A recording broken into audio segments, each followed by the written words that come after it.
Hollywood movies are stupid. They make it look like anyone can jump on a train, but that's a lie. You hear me? A stupid, romanticized lie. Probably like Hollywood itself, now that I think about it. Which, by the way, is the last place I want to wind up. Who wants to be homeless in Hollywood? But forget that, I don't want to talk about Hollywood. I want to talk about reality. Reality is you don't just hop on a train. Reality is you can kill yourself trying, which is something I found out the hard way. I'd been waiting the whole day for a train to come by because it's not like I had a train schedule or anything. There's no depot or switching yard or whatever in Aaronville. There's just a track that cuts around the south end of town. So when I finally heard a rumble in the distance, I'm all, okay, here comes the train. I'd found a place I thought would be good for swinging on board, and I was chomping at the bit to do it. The train sounded just like a train's supposed to be. Chugga, chugga, chugga, chugga, chugga, chugga, chugga, chugga. And once or twice the whistle would blow. Whoop, whoop! I was stoked. But the closer it got, the louder it got, and the bigger and heavier and deadlier it seemed. I still jumped out from my hiding place and ran toward the train as the locomotive blasted by, but I couldn't run fast enough. I couldn't grab high enough. I tried over and over again, but the cars kept barreling by. The train was so loud, so big, so fast. And then I tripped on one of the railroad ties and almost landed under the train. It was the scariest thing I've ever done, and that's saying something. I crawled away from the tracks, and when the train had thundered by, I just sat on the ground, shaking. I probably sat there for a whole hour, shaking. I thought about going back into town, and I didn't want to push my luck. Little towns are full of busybodies, and I'd already hung around too long. So when I finally quit shaking, I got up and started following the railroad tracks west.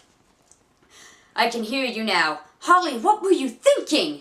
So here's what I was thinking. To the west are hills. Hills mean uphill. Uphill means the train will slow down. A slower train means the stowaway gypsy can get on board.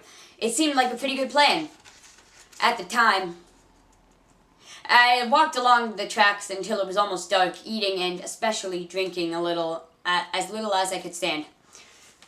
No train came by the whole rest of the day. The temperature dropped quick after the sun was down, and since I'd been walking and sweating, I got cold and when I stopped to make camp.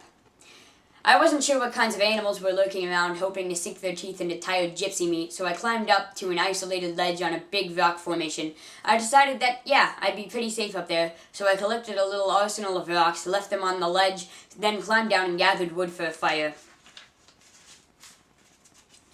Fire is what saved the caveman, you know that? If it wasn't for fire, the human race would have died off ages ago. We're wimps. We've got no fur, we've got no fangs.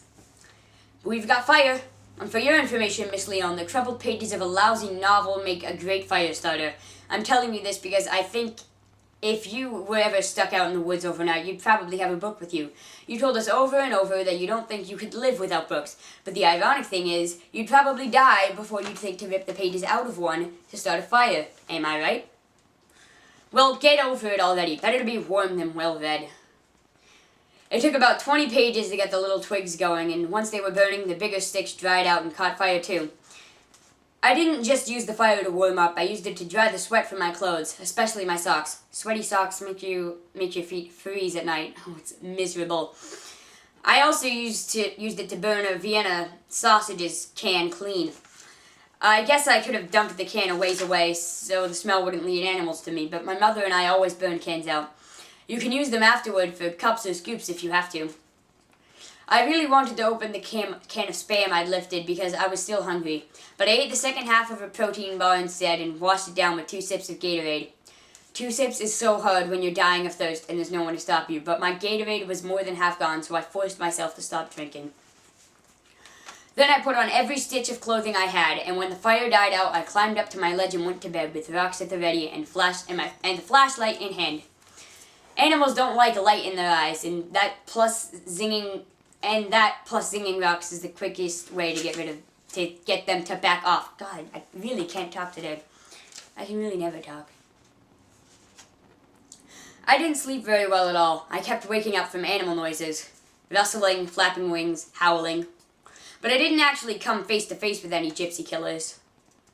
It was still dark when I gave up trying to get back to sleep. I was dying of thirst, my hips were sore, and the bottom half of me was freezing. And when the sky started getting light, I saw that my hefty sack was dripping with dew. I licked it like crazy, and when I couldn't reach anymore, I eased out of the sack, held the edges to make a trough, then ran the dew into my mouth. I probably got only 3 or 4 tablespoons total, but it made me feel great. So I packed up and started hiking west along the tracks again. They had to go somewhere, right? And they were going uphill, but from sunrise to sunset, I hiked along the tracks, sweating liquids I couldn't afford to lose, burning energy I didn't have enough food to replace. And how many trains came by? None. I finally made camp again, went through the same routine again, woke up hungrier and thirstier than ever again, got up and started hiking again. My whole body was sore. I felt hungry and tired and weak, but I kept walking. Kept on walking. Finally, I heard a rumble. At first I was ecstatic, but then I panicked. I was in a terrible place to try to hop on. I'd trip again. I'd probably fall under the wheel and splat, it'd be all over. Maybe I should just keep walking. Maybe there was a town up ahead with a switching yard where I could just climb on. But I was in the middle of nowhere, with very little food and even less water, and I had seen no glow of city lights in the distance the night before. The next town might be days away. I didn't really have a choice. I had to try. The rumbling was getting louder, but I didn't see the train. I was running along the tracks, trying to find a good spot where the ties weren't so uneven, strapping my backpack down tight, looking over my shoulder, telling myself I could do this, I could do this, I could do this, I could. But where was the train? Then it came blasting around the curve in front of me, barreling east. Whoop, whoop! The whistle blasted. Whoop, whoop!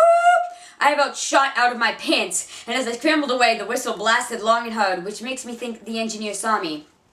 It took me a little while to recover from that heart attack, and then I got really depressed.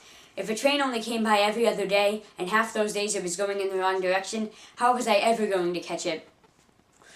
There was nothing to do but keep walking, and since the train was cutting through the hills now, and since the track was real tight between cliffs and places, I had to climb up the side of the hill, which felt more like a mountain.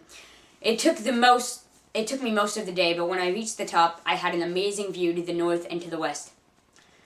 Could I see cities, towns, villages, teepees? Nope, just trees and rocks and train tracks going on forever and ever. I stuck a piece of gum in my mouth and headed down the other side, and that's where I am now. So, you ask, are you writing this on your deathbed? Is it your last desperate act before going to the great beyond? My last desperate act? Journaling? Get real, Miss Leone. No, I'm writing this from the comfort of a blackberry patch by a creek. The blackberries are sour, they're more like red berries, but the water is so sweet. It is the best water I have ever tasted. And you want to know what the best thing of all is? Right around the corner there's a ledge that has a tree growing on it, and that tree has a branch that hangs over the tracks. I'd say it's 20 feet above the tracks, which looks like a long way down, but think about it this way. A train car is about 10 feet tall. I think it's actually more than that. Wheels and all, definitely more than that. But we'll just say 10.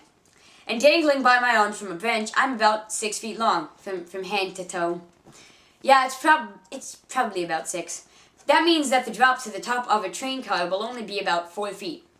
Anyone can do that, right? 4 little feet. I'm not even going to think about missing. I'm not even going to think about how fast the train will be going and how hard I'm going to land. I'm going to stay here eating sour berries until the train comes by, and then I'm just going to do it. Do it or die.